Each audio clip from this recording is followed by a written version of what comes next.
देखिए, अब आज की क्लास की शुरुआत हम कर रहे हैं एक एक्टिविटी से। मान लीजिए ये आपको कोई भी, जैसे मान लो ये तो सीलिंग है ऊपर जो मैंने दिखाई है। मैं एक बैटरी लेता हूं, एक एक्टिविटी में कर रहा हूं। मैंने एक बैटरी ली, ये बैटरी का पॉजिटिव और ये है बैटरी का नेगेटिव, और मैंने उसको छत से हुकअप कर दिया थ्रू कनेक्टिंग वायर्स। किस तरह से, देखिए यहां मान लो छत में ये बने हुए हैं इस तरह के पॉइंट्स जहां पे आप वायर्स अटैच कर सकते हो। अब मान लीजिए मैंने एक वायर यहां कनेक्ट की, देन ये वायर इस पे से होती हुई यहां आई, एंड देन ये वायर इस पे से होती हुई यहां आ गई। ये हमने कनेक्टिंग वायर्स इस तरह से कनेक्ट किए हैं। यहाँ पे ये कनेक्टिंग वायर्स हैं, और सपोज अभी स्विच ऑन नहीं किया है, इस तरह का काम है। तो देखो, एक ऑब्जर्वेशन जो पाई गई, एक ऑब्जर्वेशन जो मिली, वो देखिए आप कि जैसे ही आप इसको स्विच को ऑन करेंगे, जैसे ही आप स्विच को ऑन करेंगे तो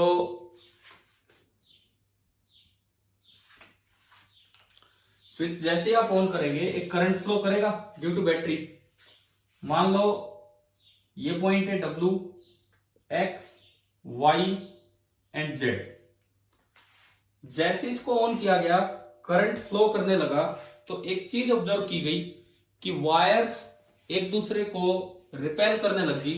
यानी कि ये जो अरेंजमेंट अभी ऐसा है, शुरुआत में जब आपने स्विच ऑन नहीं किया ये अरेंजमेंट ऐसा है, तो बाद में ये अरेंजमेंट कुछ ऐसा हो गया जो मैं साइड में बनाता हूं अभी। ये जो दो पार्ट्स हैं XW एंड YZ, ये इस तरह से चले जाते हैं बाहर की तरफ, एक दूसरे को रिपेल करने लग जाते हैं। जैसे आप स्विच को ऑन करेंगे ये एक दूसरे को रिपेल करने लग जाएंगे। अब इसके पीछे आप क्या लॉजिक दे सकते हो, इसके पीछे क्या लॉजिक है कि भाई क्यों, कौन सा फोर्स आ गया कि एक दूसरे को रिपेल कर रहे? कुछ नहीं था, दो वायर ऐसे आराम से मैंने छत से लटका रखी थी, इस तरीके से एक सर्किट भी बना रखा था। परंतु जैसे ही सर्किट ऑन किया, दोनों वायर बाहर की तरफ चली गई एक दूसरे को रिपेल करते हुए, यानी कि repulsion was observe, repulsion was observe, दोनों में एक रिपल्सन महसूस किया गया। तो इसका क्या क्या आंसर होगा, किस तरह से ये हुआ है बताओ आप। देखो, एक ऑप्शन ये हो सकता है कि जब करंट फ्लो करने लगा तो दोनों वायर्स पे लाइक चार्ज आ गया हो। लाइक चार्ज एक दूसरे को अट्रैक्ट करते हैं कि रिपेल करते हैं? लाइक चार्ज, लाइक चार्ज एक दूसरे को अट्रैक्ट करते हैं कि रिपेल करते हैं? रिपेल। तो बताओ ये एक्सप्लेनेशन सही है कि गलत है, कि जैसे ही आपने स्विच ऑन किया बैटरी ने दोनों पे लाइक चार्ज दे दिया, एक जैसा चार्ज दे दिया दोनों साइड, तो इसलिए वो रिपेल कर गए? हो सकता है कि नहीं ऐसा? बताइए, क्या ये हुआ होगा? इसका मतलब वन पॉसिबल रीजन, एक जो पॉसिबल रीजन है, देखो अच्छे से क्लास अटेंड कीजिए, बिकॉज हम सीधा टॉपिक पे नहीं जा रहे, आपको एक चीज समझा रहे हैं यहां से कि किस तरह से एक्टिविटीज से चीजें देखी जाती है। एक पॉसिबल रीजन ये है कि बैटरी चार्जेस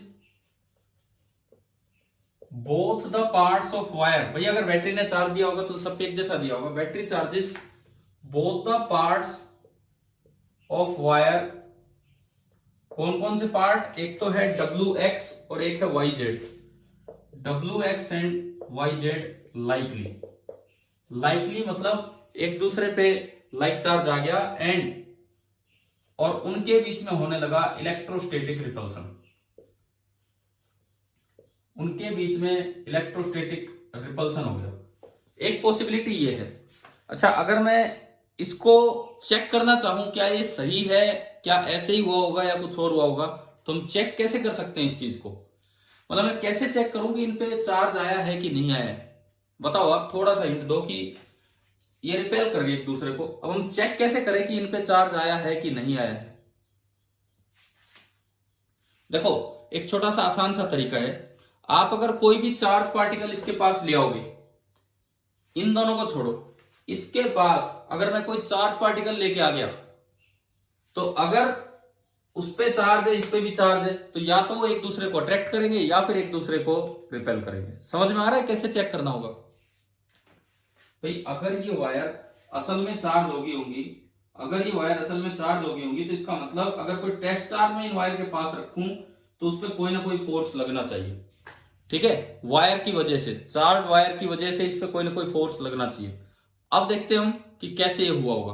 देखो मान लीजिए मैंने इसके आसपास एक चार्ज रखा, तो यूं पाया गया, मैंने यहां कोई भी चार्ज क्यों रख दिया, कोई भी चार्ज क्यों रख दिया, तो यूं पाया गया कि इसकी वजह से इस पे कोई फोर्स नहीं लग रहा था, नो फोर्स। इसकी वजह से इस पे कोई फोर्स नहीं लग रहा था, कोई फोर्स ऑब्जर्व नहीं हुआ। इसका क्या मतलब है कि वायर चार्ज है कि नहीं है? बताओ। जब मैंने इस रेड वायर के आसपास एक चार्ज रख के देखा तो उस पर कोई फोर्स नहीं मिला, इसका क्या मतलब है? वायर चार्ज है कि नहीं? आप रिप्लाई कीजिए। देखो दोबारा सुनो क्या हो रहा है। आपने ये बैटरी कनेक्ट की, जैसे ही आप स्विच ऑन करते हैं दोनों कनेक्टिंग वायर एक दूसरे से दूर चली जाती हैं। तो इसका एक पॉसिबल रीजन ये है कि बैटरी ने दोनों पार्ट्स पे लाइक चार्ज दे दिया होगा, और जिस वजह से लाइक चार्ज एक दूसरे को इलेक्ट्रोस्टैटिकली रिपेल करेंगे तो ये इधर उधर हो गया होगा इस तरह से। लेकिन वो चीज नकार दी गई कैसे? अगर बैटरी ने इनको चार्ज किया, वायर को चार्ज कर दिया, तो मैं अगर साइड में कोई तीसरा चार्ज रखूंगा तो चार्ज वायर चार्ज पार्टिकल पे तो फोर्स लगाएगी। जबकि यहां तीसरा पार्टिकल रख के देखा गया तो ये पाया गया कि चार्ज वायर की वजह से उस पर कोई फोर्स नहीं लगा। इसका मतलब वायर पे तो चार्ज है ही नहीं। तो ये वाला रीजन तो गलत हो गया। हाँ जी, समझ में आया? यहां तक क्लियर हो रहा है? यहां तक क्या बताया मैंने? ठीक है, ठीक है। इसका रीजन क्या है? इसका रीजन क्या है कि बैटरी ने चार्ज क्यों नहीं किया? बिकॉज एक न्यूट्रल वायर में जब आप करंट फ्लो करवाते हो, एक न्यूट्रल वायर में जब आप करंट फ्लो करवाते हो, तो जितने इलेक्ट्रॉन यहां से एंटर करेंगे उसी वक्त उतने इलेक्ट्रॉन ऊपर निकल जाएंगे, लेकिन नेट चार्ज इनटेक आउटटेक कुछ भी नहीं हुआ। जितने इलेक्ट्रॉन एंटर करेंगे उतने ही इलेक्ट्रॉन बाहर निकल जाते हैं, और हर वक्त वो न्यूट्रल वायर न्यूट्रल ही रहेगी। तो आपसे अगर एक सवाल पूछा जाए, क्या एक करंट कैरिंग वायर चार्ज हो जाती है कि नहीं? बताओ, क्या एक करंट कैरिंग वायर चार्ज हो जाती है या नहीं? क्या एक करंट कैरिंग वायर अपने आप चार्ज हो जाती है या नहीं? एक तो यार एक बच्चे की तरफ से डिस्टर्बेंस आ रहा है, प्लीज अपना माइक ऑफ करे, जिसकी तरफ से भी आवाज आ रही है, जिस भी बच्चे की तरफ से आवाज आ रही है वो अपना माइक ऑफ कीजिए, म्यूट कीजिए। अच्छा देखो, सभी म्यूट मत करना, जब मैं पूछूं तो जरूर बताना। बैटरी ने इसको चार्ज नहीं किया, ये बात आप याद रखें। जब भी करंट कैरिंग वायर होगी तो करंट आने से उस पर चार्जिंग नहीं होती। तो फिर क्या ऐसी पॉसिबल बात है कि जिससे इन पे कुछ तो हुआ होगा, क्योंकि ये रिपेल कर रहे हैं, कुछ तो हुआ होगा। तो देखो एक बार करंट की डायरेक्शन देखिए, करंट की डायरेक्शन, यहां से करंट चला W से X यूं गया, और यहां करंट गया Y से Z। तो यूं बताएं कि ये जो करंट है WX एंड YZ, ये पैरेलल करंट है कि एंटी पैरेलल करंट है? बताओ एक बार देख के।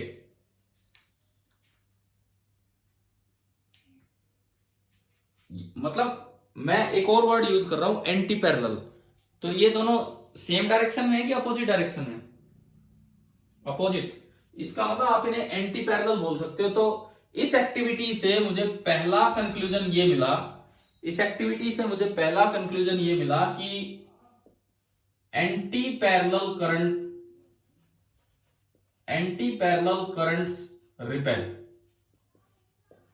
रीजन नहीं पता हमें, रीजन नहीं पता, क्योंकि हम सोच रहे थे कि लाइक चार्ज हो गया होगा। ये बात तो गलत है, क्योंकि अगर वायर की चार्जिंग हुई होती, अगर वायर की चार्जिंग हुई होती तो उसके बगल में आप कोई भी टेस्ट चार्ज रखोगे तो उस चार्ज वायर ने उस चार्ज पे फोर्स लगाया होता, जबकि यहां पाया गया कि कोई फोर्स लग ही नहीं रहा। चलो एक्टिविटी का पहला पार्ट आपको समझ में आ गया है, ठीक है। अब देखो, अब थोड़ा सा घुमा फिरा के दोबारा से अरेंजमेंट हम बनाएंगे एक्टिविटी का सेकंड पार्ट। अब हम इसी एक्टिविटी का सेकंड पार्ट लेके चलेंगे, जिससे कुछ आज का टॉपिक आपको समझ में आएगा कि ये क्या है क्या नहीं। मान लो मैंने फिर से एक बैटरी ली, मैंने फिर दोबारा से एक बैटरी ली और एक कनेक्टिंग वायर जो मैं ब्लू कलर से दिखा रहा था, ये एक हुक है। मैं इस हुक को तो मैं ऐसे दिखा देता हूं। इस हुक पे मैं एक कनेक्टिंग वायर ले गया यूं, इस तरीके से, ठीक है। लेकिन दूसरा हुक मैंने थोड़ा दूर लगा रखा है यहां। ये कनेक्टिंग वायर मैं यहां से यहां ले गया, थोड़ा सा अलग अरेंजमेंट आपको करके दिखाना चाह रहा हूं इसमें। उसके बाद नीचे दीवार पे कोई और हुक होगा कहीं भी, मैं इस कनेक्टिंग वायर को यहां से यहां ले गया। कुछ हम अरेंजमेंट रीअरेंज कर रहे हैं अपने इसको, या यूं कहे थोड़ा और दूर ले गए, दूर से हम इसको लेके आ रहे हैं। ये जो हुक्स लगे हैं दीवार में, इनके थ्रू मैं इस वायर को घुमा लाया ये, और मैं यूं ले गया यहां पे। सॉरी सॉरी सॉरी सॉरी, देखिए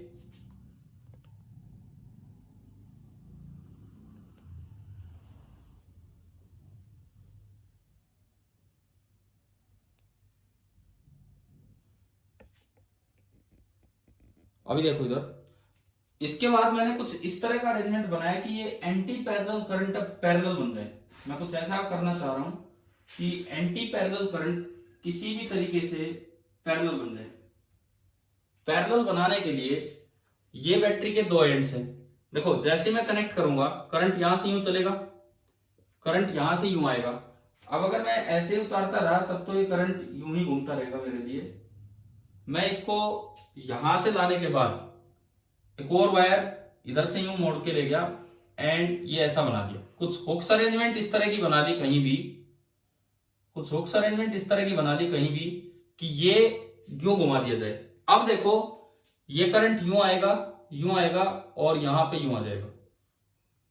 ये हमने यहां एक हुक दे दिया और फिर मैंने उसके बाद इसको यहां लाके कनेक्ट कर दिया। चलो ये बताओ कुछ समझ में आया कि क्या अरेंजमेंट किया है। उस वायर को एक बार आगे से घुमा के अब मैं इन दोनों को देखूंगा। इसको हमने नाम दिया था WX और इसको हम नाम दे रहे हैं YZ। आप ये बताओ मैंने कुछ अरेंजमेंट बदली है, क्या उसका पर्पज समझ में आ गया कि मैं क्या देखना चाह रहा हूं। जो अरेंजमेंट बदली है उसका, पिछली बार बस मैंने यही घुमा दिया तो ये करंट ऊपर जा रहा था तो ये नीचे जाता। इस बार मैं थोड़ा दूर से घुमा के लाके डबल टर्न दे दिया। अब ये दोनों करंट सेम डायरेक्शन में जाएंगे अगर आप स्विच ऑन करेंगे तो। अगर आप स्विच ऑन करेंगे तो दोनों करंट सेम डायरेक्शन में जाएंगे। तो इससे इसमें जैसे ही स्विच ऑन किया गया ये देखा गया कि ये वाली वायर इधर की तरफ आ जाती है और ये वाली वायर इधर की तरफ आ जाती है, मतलब दोनों एक दूसरे की तरफ आ गई। तो बताओ अट्रैक्ट कर रहे हैं कि रिपेल कर रहे हैं। अट्रैक्ट कर रहे हैं। तो यहां पे दूसरा रूल क्या बना, जैसे वहां एक्टिविटी से हमने पहला रूल लिखा हुआ है तो दूसरा रूल क्या बनेगा।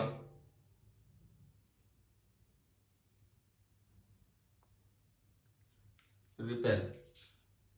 हाँ, सेकंड रूल ये बना कि जो पैरेलल करंट है, यार ये 7:30 बजे तक भी वेटिंग रूम इतनी देर हमारी क्लास होती है। Parallel currents attract, parallel currents attract, ये आपका सेकंड रूल यहां पे हमें ऑब्जर्व हुआ। ये एक्टिविटीज दोनों क्लियर हुई कि नहीं, क्या है ये एक्टिविटी, किस तरह से हमने किया है, ठीक है। थोड़ा दूर घुमाने का पर्पज यही था कि ये सेम डायरेक्शन में करंट आ जाए। तो पैरेलल करंट एक दूसरे को अट्रैक्ट कर रहे होंगे ना, सॉरी, पैरेलल करंट्स अट्रैक्ट करेंगे और एंटी पैरेलल करंट्स एक दूसरे को रिपेल करेंगे। शायद एक सबको क्लियर हो गया होगा। अच्छा, इसके बाद देखिए ये रिजल्ट आने के बाद अब बात चलती है कि इसका रीजन क्या है, क्यों ऐसा हुआ, किस वजह से ऐसा हुआ। तो इसका रीजन जब देखा गया तो इसका रीजन दिया गया मैग्नेटिक फोर्स। देखो फिजिक्स ऐसे ही तो आगे बढ़ी है, फिजिक्स ऐसे ही तो आगे बढ़ी है, धीरे धीरे नई चीजें सामने आती गई। तो इसका रीजन मिला एंड इसका रीजन था मैग्नेटिक फोर्स। अच्छा अब देखिए मैग्नेटिक फोर्स एक्सप्लेन कैसे करें। ये ठीक है भाई, हमने ये देख लिया कि यहां तक इस तरह से हुआ, ये दो रिजल्ट्स हमारी समझ में आ गए। अब इसको हम एक्सप्लेन कैसे करें वो देखते हैं कि मैग्नेटिक फोर्स कैसे लगा होगा। देखिए ये एक्टिविटी और रिजल्ट्स तो आपको याद रख ही लेने हैं, बड़ी इंपॉर्टेंट एक्टिविटी है, एक बेसिक एक्टिविटी है जहां से मैग्नेटिज्म की शुरुआत होती है, जहां से बच्चों को सिखाया जाता है कि भाई ये मैग्नेटिक फोर्स होता क्या है। अच्छा अब देखो कैसे ये एक्सप्लेन होगा मैग्नेटिक फोर्स के द्वारा, वो हम देखते हैं। सबसे पहली बात, आप दो करंट कैरिंग वायर्स लेंगे। देखो अब मैं उसकी एक्सप्लेनेशन दे रहा हूं कि उसका रीजन क्या था, ये जो भी आपने अभी देखा उसका रीजन क्या है। सुनिए, आपने एक करंट कैरिंग वायर दी, ये पहली करंट कैरिंग वायर है, मान लो इसमें करंट है I1, इसमें करंट है I1, तो आप बताओ इसकी वजह से R डिस्टेंस दूर फील्ड किधर होगा। मैंने यहां बनाया एक पॉइंट, फील्ड किधर होगा, अंदर या बाहर। ये तो हमने सीखा तो था, right hand rule, right hand thumb rule, इस पे अंगूठा किया अंदर की तरफ। इसका मतलब अगर मैं इसे एक टेस्ट वायर, एक सोर्स वायर मान लूं, अगर मैं इसे एक सोर्स वायर मान लूं, तो इसने अपना एक फील्ड फैलाया है अंदर की तरफ।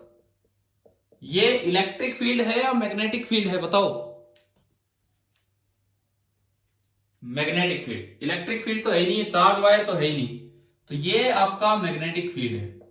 अब सोर्स वायर ने फैला दिया एक फील्ड। मैग्नेटिक फील्ड का काम होता है मूविंग चार्ज पे फोर्स लगाना, कल तक हम ये पढ़ के आ ही रहे थे। मैग्नेटिक फील्ड का काम है मूविंग चार्ज पे फोर्स लगाना। सपोज कीजिए मैंने यहां कोई दूसरी वायर रखी and this is the test wire, मैंने यहां पे एक दूसरी वायर रख दी and this is our test wire, ये आपकी टेस्ट वायर है, दूसरी वायर यहां पे रखी है और ये टेस्ट वायर है। अच्छा अब इसमें देखो, सपोज इसमें करंट जा रहा है ऊपर I2, अगर करंट ऊपर जा रहा होगा तो बताओ इलेक्ट्रॉन किधर जा रहे होंगे। अगर करंट ऊपर जा रहा है, हाँ, तो इलेक्ट्रॉन जो मूव कर रहे हैं वो नीचे की तरफ मूव कर रहे हैं, ठीक है। तो इन इलेक्ट्रॉन पे फोर्स किधर लगा होगा, Lorentz force, Q into V cross B, हमने फॉर्मूला पढ़ा था, F electric Q into V cross B। आप राइट हैंड थंब रूल से भी फोर्स निकाल सकते हैं, आप राइट हैंड थंब रूल से भी फोर्स निकाल सकते हैं, और आप फ्लेमिंग लेफ्ट हैंड रूल से भी फोर्स निकाल सकते हैं। मैं यहां दोनों क्लियर कर रहा हूं। देखिए राइट हैंड थंब रूल से फोर्स कैसे निकलेगा, पहले V क्रॉस B कीजिए, अब बताते रहना इसमें, पहले हमने किया V क्रॉस B, V किधर है, इलेक्ट्रॉन की वेलोसिटी किधर है, V क्रॉस B करो इसमें नीचे की तरफ, और B किधर है, B अंदर की तरफ, तो V क्रॉस B बताइए, V क्रॉस B किधर है। अगर मैं V क्रॉस B करूं तो V नीचे है, B अंदर है, तो इस तरह से मुझे हाथ रखना होगा, और V क्रॉस B किधर आ रहा है, उस डायरेक्शन में। क्लियर हुआ कि नहीं, ये आपकी डायरेक्शन है V क्रॉस B की, लेकिन चार्ज नेगेटिव है, चार्ज नेगेटिव है तो फोर्स किधर लगेगा, इलेक्ट्रॉन अपोजिट, यानी कि ये जो फोर्स लगा वो इधर लगा। अब इसको देख के बताओ I1 I2 एक दूसरे को अट्रैक्ट कर रहे हैं कि रिपेल कर रहे हैं, अट्रैक्ट। तो एक्टिविटी का दूसरा पार्ट यही था, एक्टिविटी का जो दूसरा पार्ट था वो यही था कि पैरेलल करंट एक दूसरे को अट्रैक्ट करेंगे। क्या उसका रीजन समझ में आ गया है कि नहीं, ठीक है। अगर कोई बच्चा इस चीज को फ्लेमिंग लेफ्ट हैंड रूल से देखना चाहे, अगर कोई बच्चा इस चीज को फ्लेमिंग लेफ्ट हैंड रूल से देखना चाहे तो फ्लेमिंग लेफ्ट हैंड रूल से भी देख सकते हैं, बिल्कुल देखा जा सकता है फ्लेमिंग लेफ्ट हैंड रूल से भी। देखिए किस तरीके से, कैसे हम देखेंगे इसको फ्लेमिंग लेफ्ट हैंड रूल से, इधर ध्यान दीजिए आप।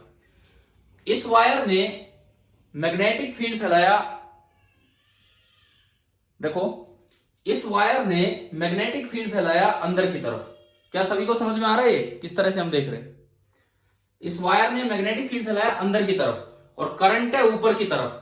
तो अगर आप Q into V cross B पे ना जाना चाहें तो एक सीधा तरीका है, फ्लेमिंग लेफ्ट हैंड रूल। ये पिस्तौल से चलानी है हमें और कुछ नहीं। लेफ्ट हैंड रूल, पहली उंगली बताएं कौन सी डायरेक्शन में करनी होती है? पहली उंगली बी की डायरेक्शन में। हाँ, तो बी अंदर है, ये हमने अंदर की तरफ किया। दूसरी उंगली किस डायरेक्शन में करनी होती है? दूसरी उंगली करंट, करंट इसमें ऊपर है कि नीचे है? करंट इसमें ऊपर की तरफ है। तो मैंने कल भी परसों या जब भी पढ़ाया आपको, इसको यूं घुमा दीजिए, अपने हाथ को यूं घुमा दीजिए, पहली उंगली अंदर की तरफ, दूसरी उंगली ऊपर की तरफ, तो अंगूठा आपको फोर्स की डायरेक्शन देगा, तो अंगूठा इधर की तरफ आ गया। तो अब आप बताओ कि आपको ये रीजन समझ में आ गया कि पैरेलल करंट क्यों एक दूसरे को अट्रैक्ट कर रहे थे? ठीक है, अब एक बार यही रीजन देख लेते हैं कि एंटी पैरेलल क्यों रिपेल करेंगे, यहीं से समझ में आ जाएगा। अगर एंटी पैरेलल करंट होगा तो ये I2 ऊपर की बजाय, अगर एंटी पैरेलल करंट होगा तो I2 ऊपर की बजाय नीचे की तरफ होगा। क्लियर? ठीक है, अगर I2 नीचे है तो इलेक्ट्रॉन किधर जा रहे होंगे? ऊपर, बिल्कुल सही है। अगर I2 नीचे है तो इलेक्ट्रॉन ऊपर जाएंगे, इलेक्ट्रॉन ऊपर जाएंगे तो V क्रॉस B किधर होगा बताओ? V क्रॉस B, V ऊपर B अंदर, V क्रॉस B,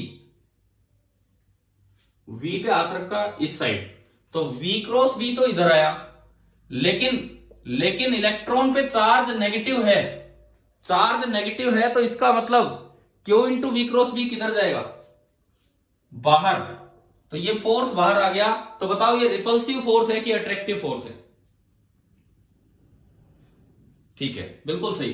अगर आप V क्रॉस B से ना जाएं तो इसको भी फ्लेमिंग रूल से निकाल सकते हैं। कैसे? देखिए, आप फ्लेमिंग का लेफ्ट हैंड रूल, पहली उंगली B की तरफ, B अंदर, दूसरी उंगली करंट की तरफ, करंट नीचे, तो इसको यूं घुमा दीजिए, दूसरी उंगली नीचे की तरफ, तो अंगूठा जा रहा है बाहर की तरफ, तो अपने आप पता लगा कि फोर्स बाहर होगा। तो आपने एक एक्टिविटी को ऑन बोर्ड, भाई ये तो हमारी लिमिटेशन है अभी कि हम बोर्ड पे और इस तरह से आपको दिखा रहे हैं, एक एक्टिविटी को ऑन बोर्ड आपने समझ लिया है और क्लियरली दोनों रिजल्ट्स भी समझ में आ गए होंगे और उनकी एक्सप्लेनेशन भी क्लियर हुआ। क्लियर है ना सभी को? तो देखिए, मैं एक बार जस्ट रिवाइज करवाऊं आपको कि इसमें रिजल्ट्स क्या सामने आए। दो ही रिजल्ट सामने आ रहे हैं। पैरेलल करंट्स बताओ क्या करेंगे? पैरेलल करंट अट्रैक्ट, उससे उल्टा है, आप यूं याद करो ना, लाइक चार्ज क्या करते थे एक दूसरे को? लाइक चार्ज रिपेल, तो उससे उल्टा यहां है, लाइक चार्ज तो रिपेल करते थे, तो पैरेलल करंट अट्रैक्ट करेंगे। अनलाइक चार्ज क्या करते थे? अनलाइक चार्ज अट्रैक्ट, तो अनलाइक मतलब एंटी पैरेलल करंट यहां क्या कर रहे होंगे? रिपेल कर रहे होंगे। विद रीजन शायद आपको ये समझ में आ ही गया होगा। ठीक है, अब देखो मैं आगे बढ़ता हूं।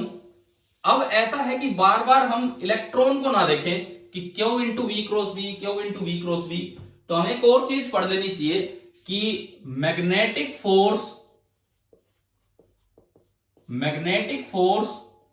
On a current carrying wire, magnetic force on a current carrying wire, ये चीज हमें देख लेनी चाहिए कि क्या है। देखिए, magnetic force on a current carrying wire, ये हम देखते हैं अभी।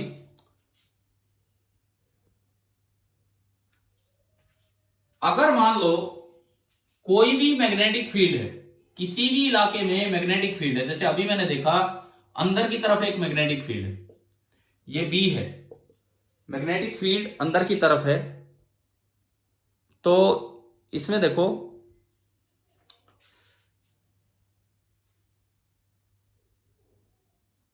इसमें देखिए क्या होगा। मैंने एक वायर ली, करंट कैरिंग वायर, ये कोई एक करंट कैरिंग वायर है। सपोज कीजिए इसमें करंट फ्लो कर रहा है ऊपर की तरफ, आई करंट ऊपर जा रहा है। तो अगर मैं L length of the wire पे फोर्स निकालना चाहूं, अगर मैं L length of the wire पे फोर्स निकालना चाहूं तो किस तरह से निकालेंगे समझिए आप। देखो, डायरेक्ट फॉर्मूला, जैसे मूविंग चार्ज पे होता था Q into V cross B, moving charge पे होता था Q into V cross B, ऐसे ही करंट कैरिंग वायर पे होगा F is equal to Q की जगह आई आ जाएगा, V की जगह L vector cross B vector. इसका मतलब समझे, बिल्कुल सिमेट्रिक फॉर्मूला है, वहीं से बनता है। F is equal to Q into V cross B, उसकी जगह V को मैं लिख सकता हूं length upon time and charge upon time होता है करंट, और कुछ चेंज नहीं है। वेलोसिटी होती है length upon time and charge upon time current होता है, तो उसको इधर शिफ्ट कर दिया I into L cross B. अब इसमें दो तीन चीजें देखो। सबसे पहली बात, ये एल वेक्टर क्या चीज है? सपोज मुझे फोर्स निकालना है on the portion A B, मैं ए बी पोर्शन पे फोर्स निकालना चाहता हूं, मैं इसकी ए बी पोर्शन पे फोर्स निकालना चाहता हूं, तो ए बी पोर्शन की जो लेंथ है वो एल है, तो एक एल वेक्टर हम बना देंगे करंट की डायरेक्शन में। अगर ए बी पोर्शन की लेंथ एल है तो ए से बी हम एक वेक्टर बना देंगे करंट की डायरेक्शन में, ऊपर की तरफ ए से बी हम एक वेक्टर बना देंगे करंट की डायरेक्शन में, वो एल वेक्टर होगा एल क्रॉस बी। अब एक बार इस डायग्राम में एल क्रॉस बी आप करके दिखाएं कि किधर होगा। इस डायग्राम में आपने एल क्रॉस बी किया तो लेफ्ट की तरफ, तो बड़ा क्लियर हो गया शुरू में ही कि फोर्स इधर लगेगा। क्लियर? और इसका मैग्नीट्यूड, मैग्नीट्यूड देखो, अब एल और बी के बीच का एंगल बताएं कितना है फिलहाल इस डायग्राम में। एल ऊपर बी अंदर, तो कितना एंगल है? 90 डिग्री। तो अगर मैं इस फोर्स का मैग्नीट्यूड लिखना चाहूं I into L into B, आप बताएं कि क्रॉस प्रोडक्ट में साइन थीटा आता है कि कोस थीटा आता है? Sine theta. तो I L B sine 90 degree, तो ये फोर्स आपका आ गया I into L into B. बताओ ये आया यहां तक समझ में? ठीक है। देखो हमने आज की शुरुआत एक एक्टिविटी से की। बिल्कुल शुरू में बेसिकली जो दिमाग में है वो आपको बताया कि उसको देख के लगा कि हो सकता है चार्ज होगी वो वायर, चार्ज नहीं हुई। उसको रीचेक किया कैसे कि एक पॉइंट चार्ज रख के, पता लगा कोई चार्ज नहीं था। फिर हमने देखा कि क्या करंट कैरिंग वायर हमेशा रिपेल करती हैं, तो एक हुक दूर लगा के और दूसरी कॉन्फ़िगरेशन करके देखा तो पाया कि अट्रैक्ट भी करती हैं। तो वहां से तो रिजल्ट निकाले कि पैरेलल करंट होंगे तो अट्रैक्ट करेंगे और एंटी पैरेलल होंगे तो रिपेल करेंगे। फिर हम उसके रीजन पे गए कि इसका रीजन इलेक्ट्रोस्टैटिक तो नहीं है, इसका रीजन मैग्नेटोस्टैटिक है, और लोरेंट्ज फोर्स वाले तरीके से दोनों एक्सप्लेन हो गए कि क्यों तो एक में रिपल्सिव था, क्यों एक में अट्रैक्टिव था। फिर हमने उसी फॉर्मूले को कन्वर्ट कर दिया करंट की टर्म्स में, और जो Q into V cross B formula था वो आपका बन गया I into L cross B. अब अगर मान लो कोई भी इस पे सवाल आए कि किसी करंट कैरिंग वायर की वजह से दूसरी करंट कैरिंग वायर पे फोर्स बताना हो, तो देखिए आप सीधा निकाल सकते हैं। सपोज ये कोई क्वेश्चन है, मैं एक सवाल यहां पे ले रहा हूं, एक ये long current carrying wire, this is a very long current carrying wire जिसमें करंट फ्लो कर रहा है आई, और इससे आर डिस्टेंस दूर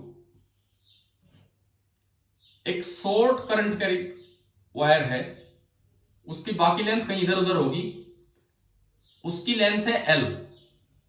इसमें करंट I1 फ्लो कर रहा है और इसमें करंट ऊपर की तरफ ही फ्लो कर रहा है, लेकिन I2 फ्लो कर रहा है। बाकी कहीं ये बैंड होगी, पता नहीं किस साइड में क्या सर्किट बना रखा है। जो भी है, मुझे ये एक XY पोर्शन दिया गया है, या यूं कहें AB पोर्शन दिया गया है। मुझे बताना है सबसे पहली बात, ये लॉन्ग वायर उस AB पार्ट को अट्रैक्ट करेगी कि रिपेल करेगी? बताओ। अट्रैक्ट, क्योंकि दोनों में करंट की डायरेक्शन सेम है, ये तो हमें समझ में आ ही गया ढंग से। ठीक है, अट्रैक्ट करेगी। अब बात यह है कि कितना अट्रैक्टिव फोर्स लगाएगी वो निकालना है। कितना अट्रैक्टिव फोर्स लगाएगी F निकालना है। दोनों वायर्स के बीच में F कितना होगा वो हमें निकालना है। तो तरीका क्या होता है, सबसे पहले आप इसको बना दो सोर्स वायर एंड इसको बना दो टेस्ट वायर। सबसे पहले इसको बना दो सोर्स वायर एंड दूसरे को बना दो टेस्ट वायर। क्लियर? अब देखिए, सोर्स वायर का काम है इसकी वजह से यहां फील्ड फैलाना। तो बताओ किस डायरेक्शन में फील्ड होगा? जल्दी जल्दी बताते चलो, टाइम इतना ही बचा होगा हमारा। इनवर्ड, बिल्कुल सही। तो इसने अपना फील्ड फैला दिया इनवर्ड। अब इस पे फोर्स का कोई मुझे चार्ज इलेक्ट्रॉन देखने की जरूरत नहीं है, मेरे पास एक डायरेक्ट फॉर्मूला आ चुका है कि जो फोर्स लगेगा that will be I into L cross B. L vector की डायरेक्शन होती है करंट की डायरेक्शन, तो एल वेक्टर की डायरेक्शन होगी ए टू बी, बी अंदर। अब बताओ एल क्रॉस बी करके बताओ इस पे फोर्स किधर लगेगा, या फिर Fleming left hand rule, L ऊपर बी अंदर, तो एल क्रॉस बी इस साइड। तो ये तो हमें पता लग गया कि फोर्स इधर लगेगा, कितना लगेगा वो लिखते हैं, कितना लगेगा वो लिखते हैं। पहले तो ये बी बताओ, एक लॉन्ग वायर की वजह से आर डिस्टेंस दूर बी का क्या फॉर्मूला है, एक लॉन्ग वायर की वजह से आर डिस्टेंस ना जी, थोड़ा दोबारा ध्यान दो यार जिन्होंने भी बोले। म्यू नॉट आई की जगह I1 इसकी वजह से लिख रहे हैं, mu naught I1 upon 2 pi R. क्या ये समझ में आया यहां तक? ठीक है। इसके बाद देखिए, इसके बाद सुनो, इस B की वजह से जब ये फोर्स लिखेंगे तो फोर्स का मैग्नीट्यूड, I का मैग्नीट्यूड, ये I बताओ I1 है कि I2 है, ये I, ये I1 है या I2 है, I2 दूसरी टेस्ट वायर का करंट है। L क्रॉस B होता है L जिसकी लंबाई कैपिटल L है इंटू B, B ये है mu naught I1 upon 2 pi R, और दोनों के बीच का एंगल कितना है फिलहाल, L और B के बीच का 90 डिग्री, तो साइन 90 डिग्री, साइन 91, और यहां से मेरे पास फोर्स आ गया F is equal to mu naught I1 I2 upon 2 pi R into L। अभी बताओ क्या ये आज वाला टॉपिक समझ में आया कि नहीं आया, कैसे फोर्स निकालना था? तो आज हमने ये भी सीख लिया कि एक मैग्नेटिक फील्ड में करंट कैरिंग वायर रखी हो तो उस पर फोर्स कैसे निकलता है। एक एक्टिविटी से हमने शुरुआत की, वहां से 2 रिजल्ट्स निकाले, और फिर फाइनली ये।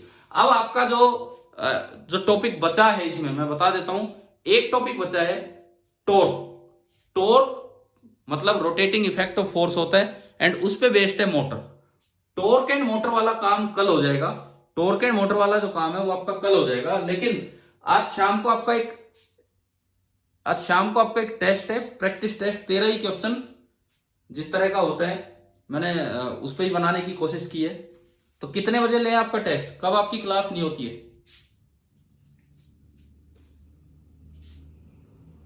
शाम को 6 बजे। चलिए ठीक है, मैं आपके उसमें ग्रुप में डाल दूंगा, वो टेस्ट आपको देना है। जैसे आप रीजनिंग का देते हैं उस तरीके से कोशिश कर रहे हैं, आपको वो भी देना होगा। तो उसमें किसका, मैग्नेटिक इफेक्ट वाला? ठीक है ठीक है, चलो अभी सुनो। जो पेपर होगा उसमें टोटल 13 क्वेश्चंस होंगे, 7 से का ही हम रेशियो रखेंगे, इतने मैग्नेट से और इतने आपके ग्रेविटेशन से। अच्छा एक और चीज, ग्रेविटेशन में जो आपको 9th क्लास में जो एक टेस्ट दिए गए थे 1-2 सीपीपी के रूप में, वो अपने रिवाइज कर लेना। हो सकता है उनमें से हम डायरेक्ट क्वेश्चन भी डाल रहे हो, तो अपना रिवीजन करके रखें, ठीक है।